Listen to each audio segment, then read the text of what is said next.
Bogura Rafatullah medical college এবং হাসপাতাল এর পিছনে কিছুটা সময় কাটাইতে আসলাম। এসে দেখি ছোট্ট একটু নদী বা এই যে খাল, পানির স্রোত আছে। আর এই যে চাচা মাছ ধরার জন্য বসি ফেলছে, এখন পর্যন্ত মাছ পায় নাই।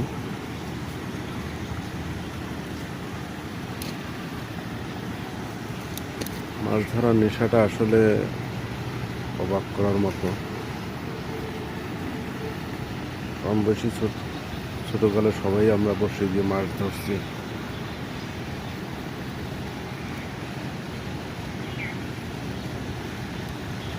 আর আগের মানুষ বলতো যে মাছ ধরে সেই যে বগার মতো বসে থাকে। বগার মতো বসে থাকার মতনই একটা কাজ, খুব ধৈর্য লাগে ভাই।